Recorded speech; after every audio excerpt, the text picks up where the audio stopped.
Ladies and gentlemen, moderating the next session on accessible creativity, please welcome to the stage Becky Anderson, Managing Editor of CNN Abuظbي and host of CNN's Emmy Award-winning Connect the World.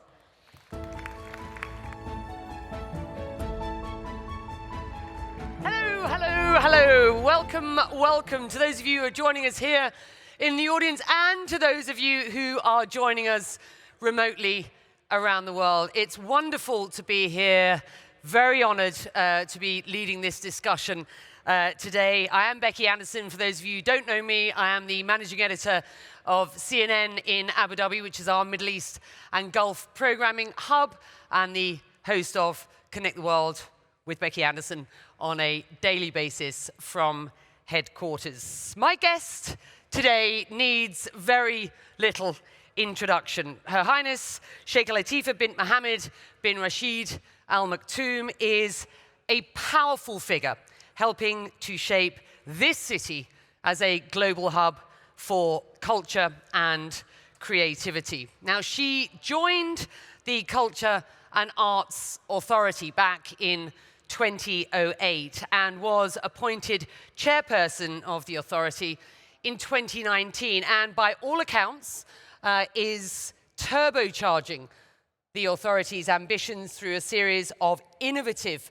plans aimed at nurturing both local and international talent. Well, today, here, I want to explore the creative potential that exists here in Dubai, around the region, and the steps being taken to foster and retain that talent. We'll also discuss Dubai's ability to attract creative individuals and enterprises from around the world. These are crucial aims for the Emirates' vision as it seeks to become a global creative capital by the middle of this decade. Never a small ambition here. If you live in Dubai, you will know that.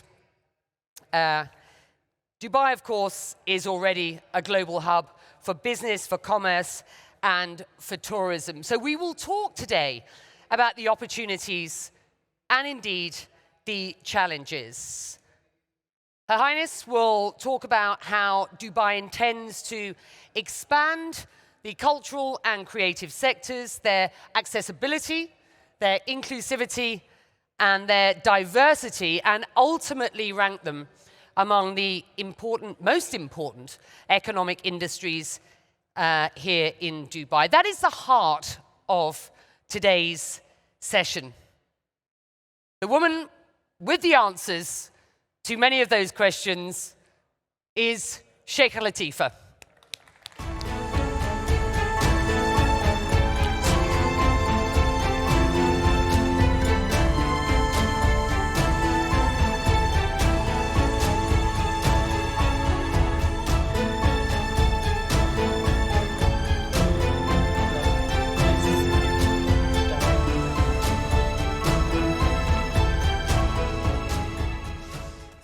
Great music, great introduction. Thank you. Thank you for joining us, and thanks for giving me the opportunity today to lead this discussion. We are going to talk about the authority and the work of the authority that you lead, its role and your plans today. But before we do that, I just want our audience to get a sense of your journey, your experience, and why you see culture, creativity, and innovation as essential elements to Dubai's success and progress. You haven't shied away from working at the coalface, as I like to say in my business, getting your hands dirty, so to speak. Talk to us about your journey. Well, first of all, Becky, I would just like to thank the World Conference on Creative Economy for having me here.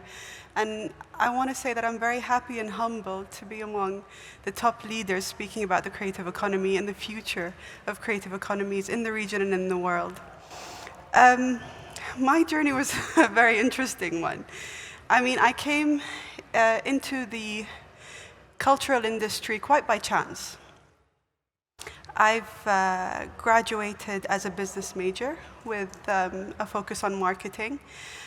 But to me, creativity has always had a special place in my heart. I've done my art GCSEs. And for as far back as I remember, I've always loved drawing and painting. And I've been lucky to grow up in a family that encourages having so many interests and so many passions. And I remember sketching from a very young age and running up to my father to show him my sketches, which I'm sure weren't that good at the time. But he always encouraged me to keep going. So even pursuing my higher education in business, I always had a special place for creativity and culture in my heart. And I remember having the opportunity to join the Dubai Culture and Arts Authority when it was still in the beginning of its inception. It wasn't even announced yet.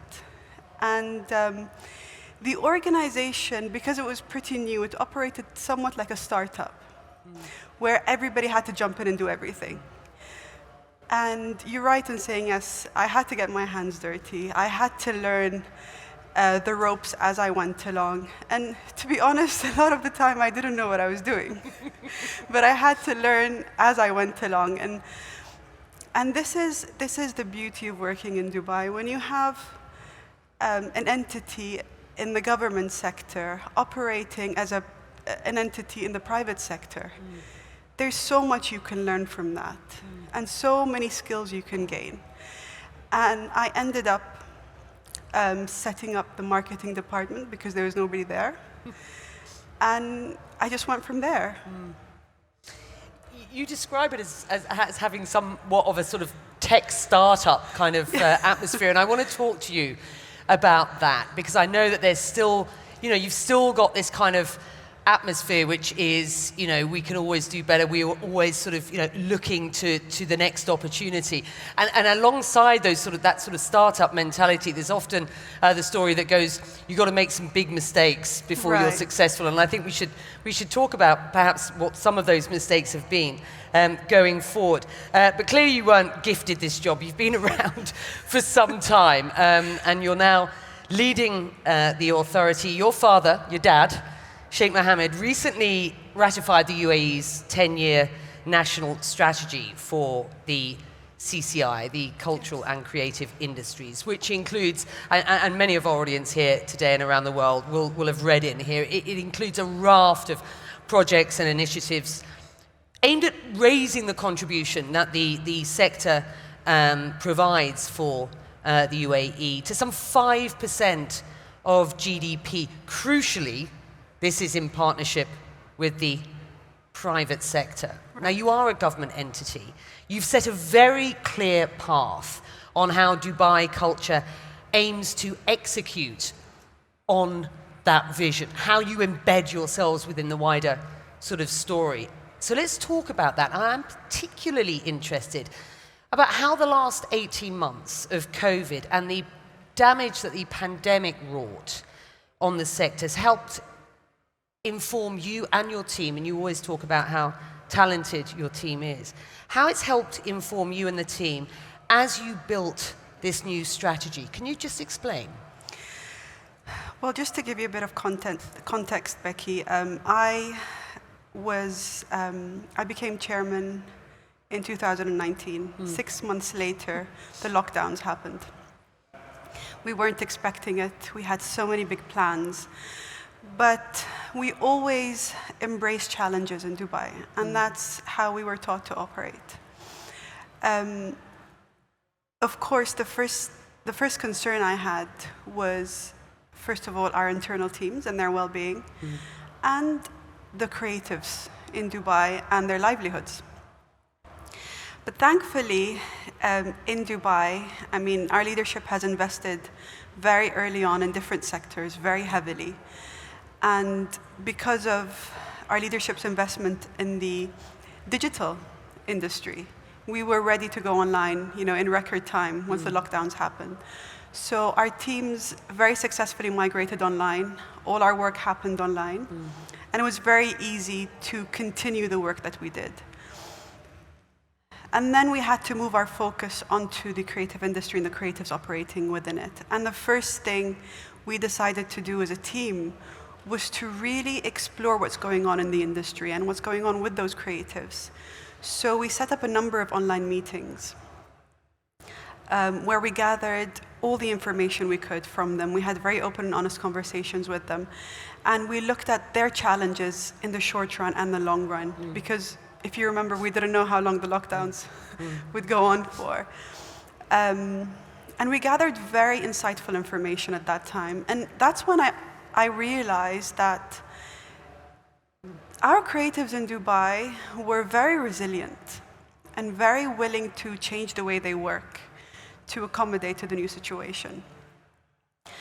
As soon as we were out of the lockdown, I started conducting majlis meetings with those creatives. And this is something that I've been doing for a while. I mean, you've been here a very long time, Becky, and you know that majlises are a huge part of our culture. And I realized that instead of sitting with them in a meeting setting and having to sit with them in an open majlis setting, it encouraged them to speak. It encourages them to share their concerns very openly. It encourages them to give us insights on how we can help them. And fortunately, a lot of the feedback that we've received during those majlises have physically gone into our strategies that we've formed. So by sitting with the people in the industry, for knowing what's going on the ground, we were able to form strategies that actually addressed their concerns, that actually removed obstacles from their path. And we are now working on laying the foundations in terms of legislature, in terms of regulations, to really ease doing business in the creative sector. And I've been to one of those majlises, so Yes. I can tell you, folks, that they are extremely open and extremely honest. I mean, people really do bring their problems. They bring solutions. We talked about the challenges that the industry faced, not just during COVID, but the challenges that the industry will face here going forward. I'm fascinated to hear, and I know our audience will be as well. What did you identify as the biggest challenges for operators here, for the industry here, and explain how the initiatives that you have launched will help overcome some of these challenges? Let's drill down a little bit here. Absolutely. So one of the biggest challenges that we've heard from our creatives is the fact that legislation is not helping them work smoothly. It's not helping them set up their businesses in a very streamlined manner. Now, fortunately, working in Dubai, and I work in the government of Dubai, and I'm sure you know how we operate. Things happen very organically, and they happen very fast, and we're lucky with that. I mean, the creative sector has the full backing of the government. And thankfully, working within the authority, I have the full support of my dad and my brothers. And I don't think this happens anywhere else in the world.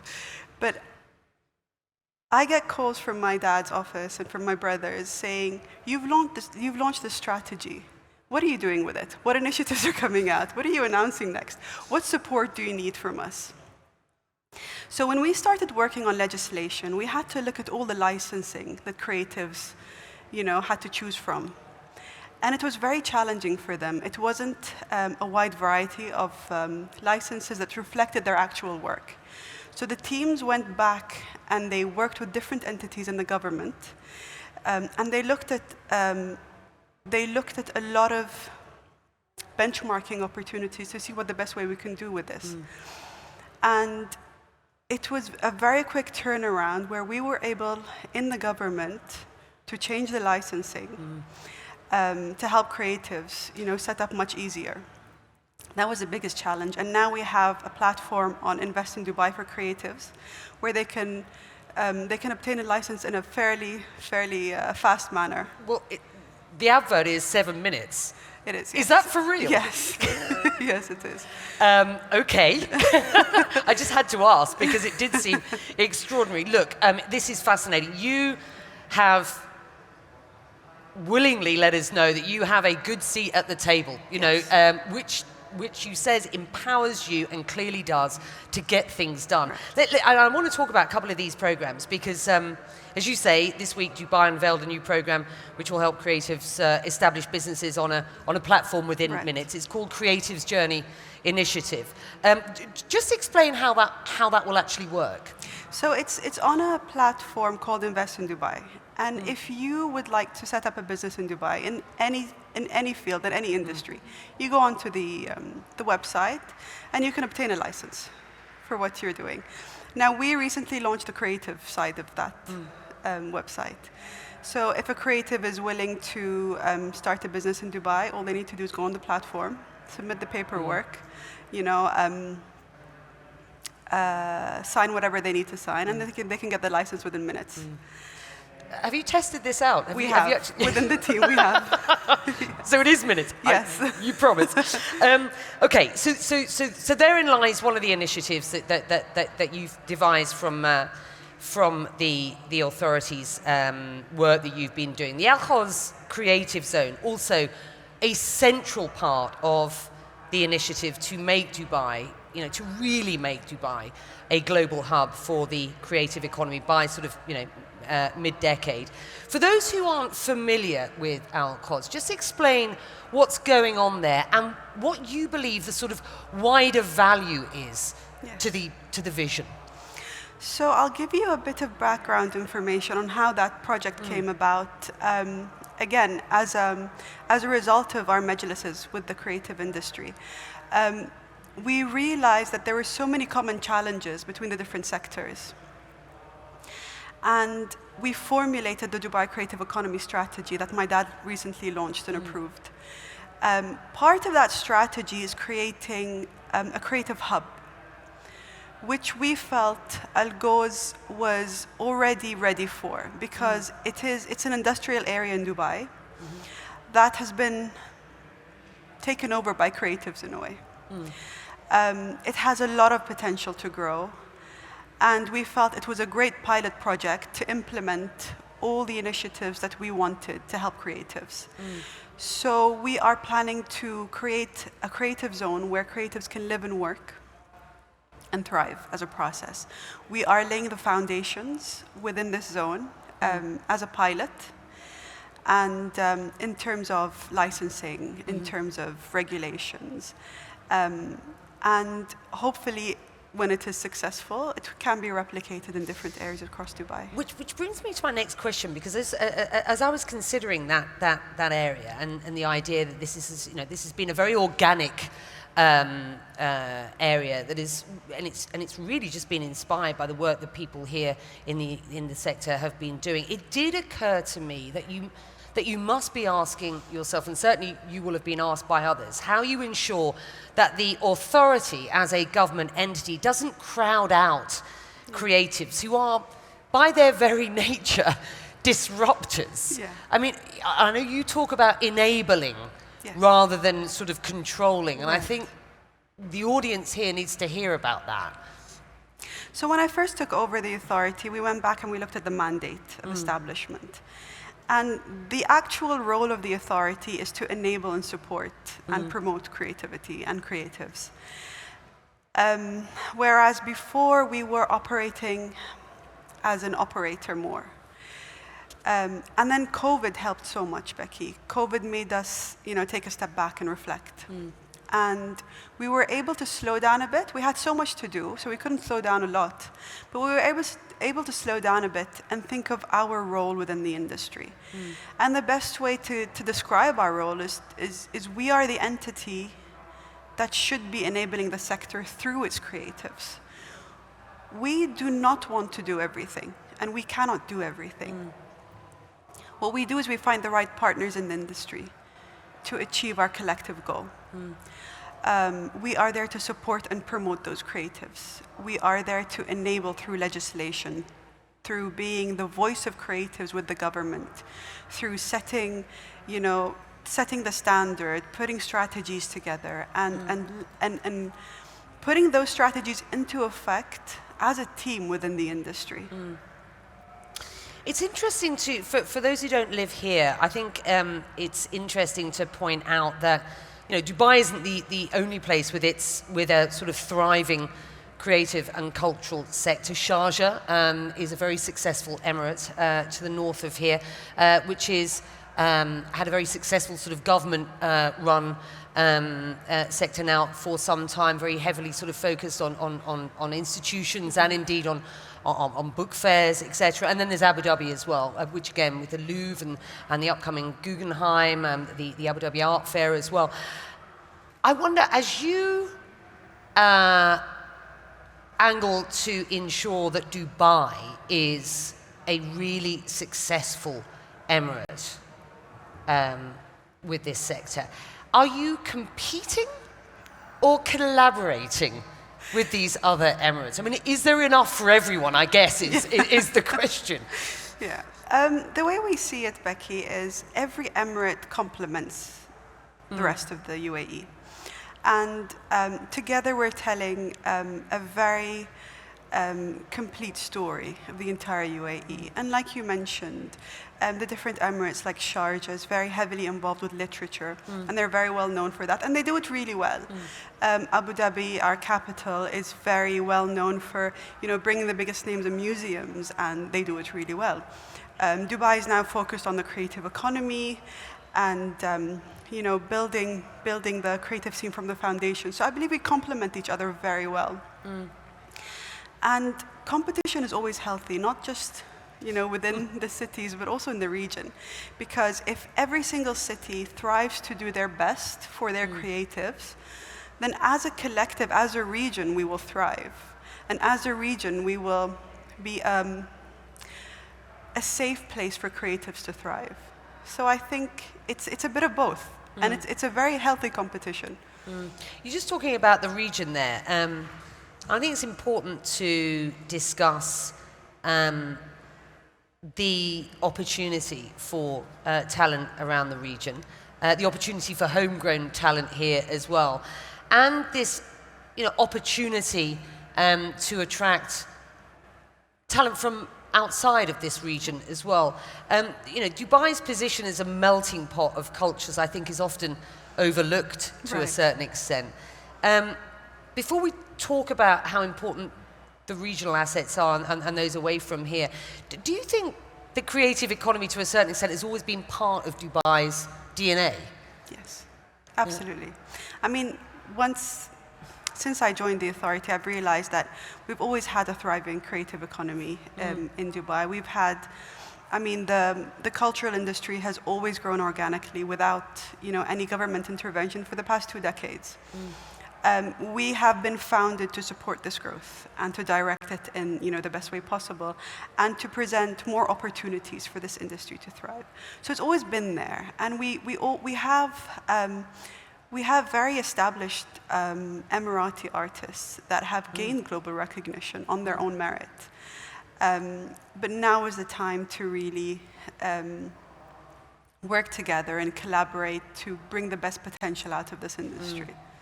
One of the other initiatives that you have launched of late is a Dubai framework for cultural statistics. Forgive me, I realise that is somewhat of a mouthful, but it is important because it speaks to something that I know was discussed here yesterday as policy and legislation and sort of frameworks were being discussed at the opening of this conference.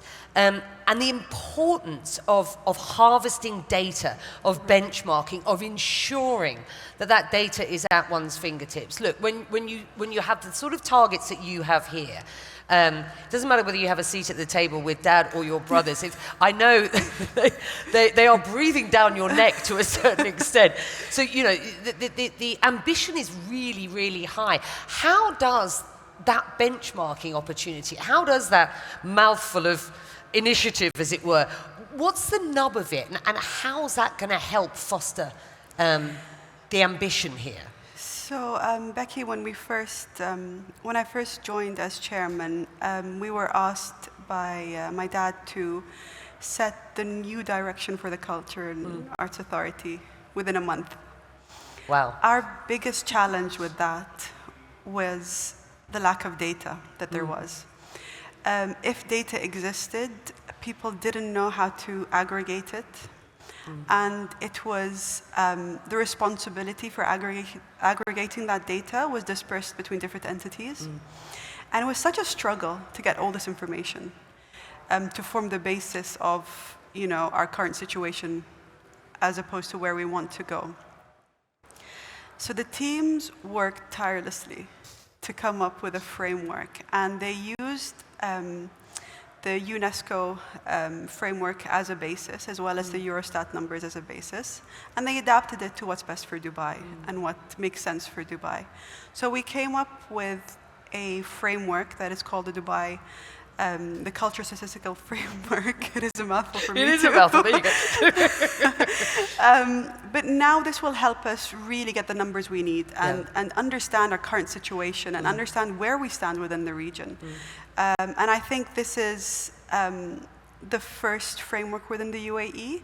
And we will, I promised our Minister of Culture yesterday, Noura, that I would share it with her so we can support, data collection throughout the UAE. Well, in her opening speech yesterday, Noura Al-Kabi, who is the Minister for Culture and Youth here, she made a point of saying, and I quote her here, because I thought this was really important that we discuss this, we need to ensure the long-term sustainability of the cultural and creative sectors. I think what you've just been talking to very much speaks to this. And she went on to say the linkage between the industries and the UN Sustainable Development Goals is clear. A thriving cultural economy is also an unquestionable guarantee for urban recovery and for growth. I know that you will agree with her words. How do you ensure sustainability going forward? By laying the right foundations, by working on the laws and regulations, by making it easier for creatives to set up, to work, to live, to produce their work and to sell. By looking at the whole supply chain and the whole value chain and making sure everything works seamlessly. I believe that's the only way to do it, laying the foundations, even if we have to do it now. And especially with COVID, I mean, the world is changing. Nothing will stay the same. Even the way people experience culture is changing. Even the way people, share their work is changing. So taking that into consideration, we want to lay the right foundations for creatives to take off. So let's talk about who those creatives are. What this sector will look like going forward. I give you a magic wand or a glass ball, and I say, what is Dubai going to look like? What will the message be? Who will be here in 10 years' time, if you get this right? And what will the sector look like? Just describe your personal and sort of public ambition here. What the sector would look like, Becky, I honestly don't know. But I'm excited to see what the potential could be. I think there's a lot of potential to grow. My responsibility is to nurture the most creative generation, to have them have the opportunity to work alongside amazing talents from around the world, to give our creatives all the opportunity to grow and thrive. I'm still learning.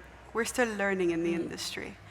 And especially with the new situation, I'm very excited to see what we can do with the industry.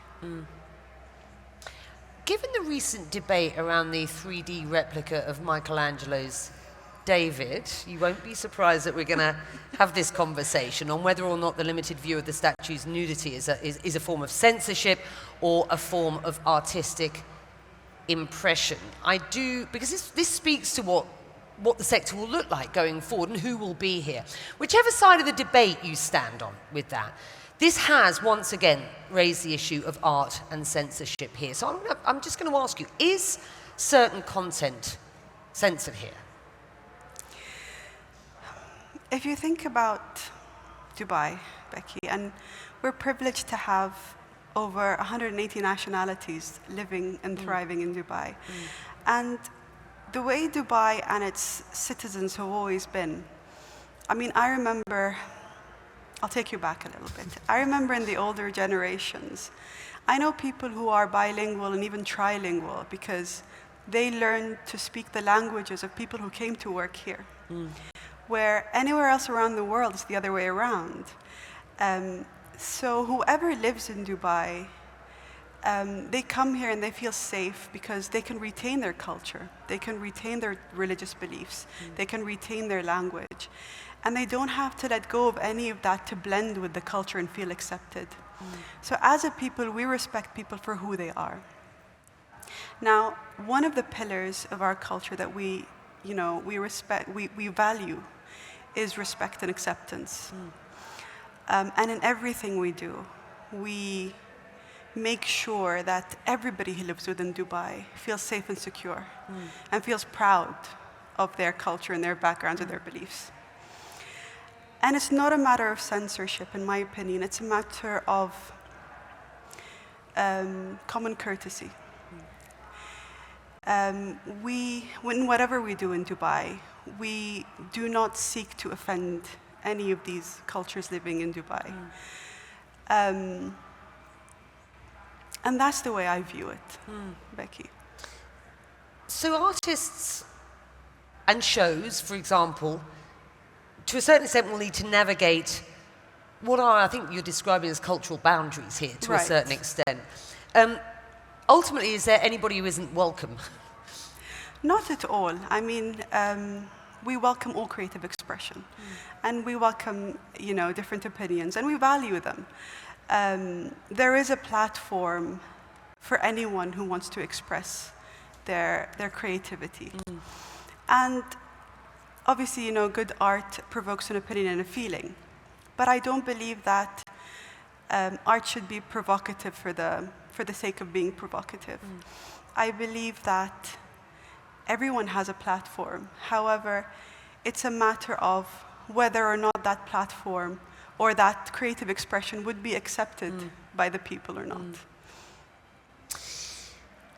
I promised the audience that we would talk about this sort of atmosphere that you feel here of startups to a certain extent. And we talked earlier on about how sometimes the most successful startups have made some pretty terrific mistakes, but they've learned from them.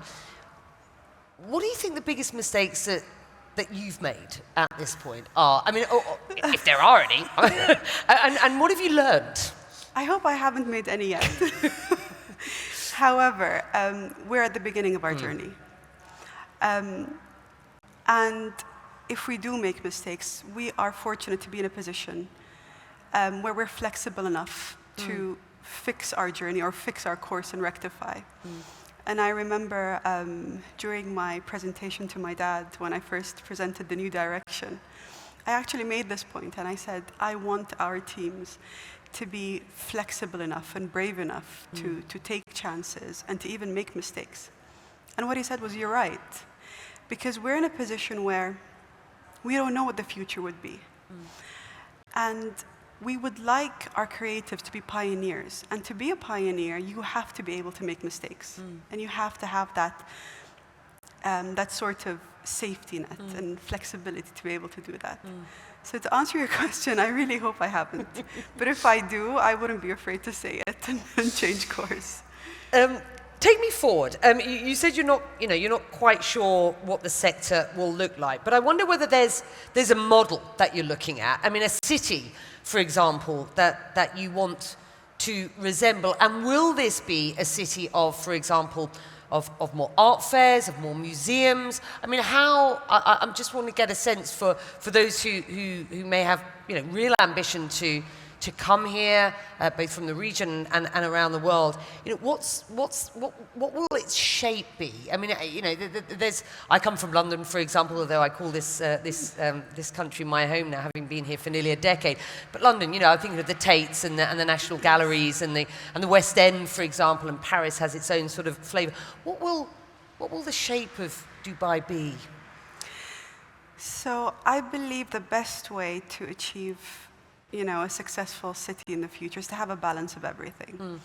The vision that has been cascaded down from our leadership, from my dad, is that he would like to see Dubai as a global cultural destination, just like it's a global business destination. And that's the vision that we're working on now. We would like to see, things happen very organically. That's why when I say I don't know what shape it will take, because anything is possible. We are relying heavily on boosting the creative economy, because creativity, as you know, or a thriving creative industry contributes to so many different other industries.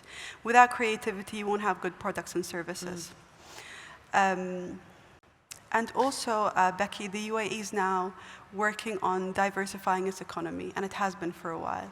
And a strong and robust creative industry is a very big part of that. And that creativity and the investments that it brings in, the headline is it's good for the economy. The sort of below the line is, it's this sector that creates and grows the intangibles, that stuff you can't touch and feel, but what makes a city so special, the speed at which you need to achieve some of these ambitions, primarily because there's a strategy there that needs executing on.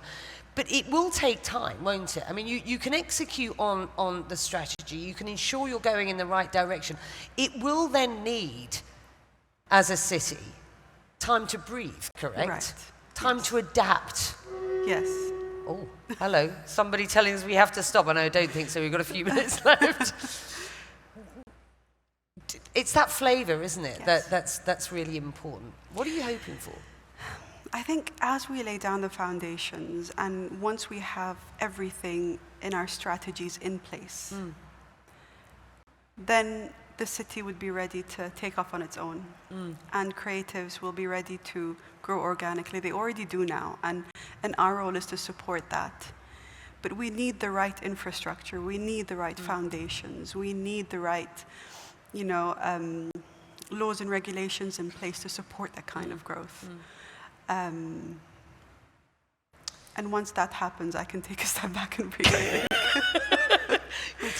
Take your foot off the pedal somewhat. So you've accelerated the opportunity for people to physically get themselves set up here. You've enabled the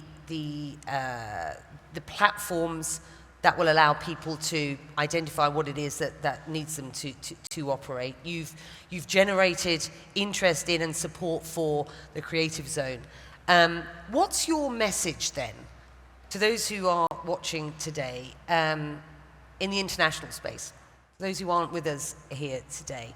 What's your message about why they should come? Why Dubai? Because we care. And we do everything in our power to make it easier for anyone in Dubai to succeed. And there's a saying, we're always happy to see people succeed. And I think that's a huge difference in Dubai. When you go out of your way to make sure there's a collective success around you, I think that speaks very powerfully to your goal. And there's a very altruistic ambition that has been cascaded down from our leadership. And I keep reminding the teams of this as much as I can, which is the reason why we go to work every day in the government of Dubai is for the happiness of the people of Dubai. So when you have a government who has that goal in mind, the happiness of every citizen, of every resident, of every visitor, I think only good comes out of that. And let's be clear, the ambition for this sector is to provide significant value. So whilst that message is a very altruistic one, I mean, there is hard work to be done to ensure that you can 100%. Execute on the 5% growth. I've just got a couple of minutes left, but I just want to sort of wind this up, and it's been fantastic. Thank you so much. I'm reminded by the words of Audrey Azoulay yesterday, UNESCO's Director General, who said it's time to get serious when discussing culture's contribution to society and to economies. I'm sure you echo her words. 100%. I mean, we've been working diligently on the Dubai Creative Economy strategy because it impacts the city and the country very significantly economically. But it also has, it has a lot of value in terms of, happiness in a city. And we've seen that very clearly during COVID. We've noticed how people turn to culture and turn to creativity, for their sanity. So it's beneficial any way you look at it. And like I mentioned earlier, it really boosts other sectors. And it's been great doing what we do, seeing that people are now noticing the value of the creative and cultural industries on the success and growth of a city. And these are visions. Are you seeing the numbers? I mean, are we seeing significant uptick in licenses being? Yeah. Well, I haven't looked at the numbers of the licensing yet. But however, while forming our strategies, we have a certain vision. But in doing the research, we realized that the actual numbers exceeded our estimates. So we had to increase our targets as well. Never easy. Finally, I just want to ask you, this is a big job. And there's a big responsibility here. I've spoken to you before. You are the first person to applaud the team that you work with. You've said a number of times that you are nothing without the team that you are working with. But ultimately, getting this right is your responsibility. Right. What's keeping you awake at night, apart from the kids, of course? I mean, honestly, Becky, I love what I do. And I'm very excited to be working in this industry. It's such an exciting industry. Things change every day, and you have to be on your feet to get things right. And I feel very grateful, and I feel lucky to be working on a sector that I get to see, progress and grow. I think it's excitement more than anything that keeps me up, but I really love what I do. And I see that in my team as well. I get emails in the middle of the night, I get messages in the middle of the night and on weekends, but we all love what we do. Fantastic. Well, listen, I've loved this. This has been a great conversation. Thank you, Sheikha Latifa. Thank you very much. Thank you so much, and thank you for joining us today here in Dubai and wherever you are watching in the world. The very best of luck. Thank you very much. It's going to be a busy time. It's been a lovely conversation, Becky. Thank you. Thank you.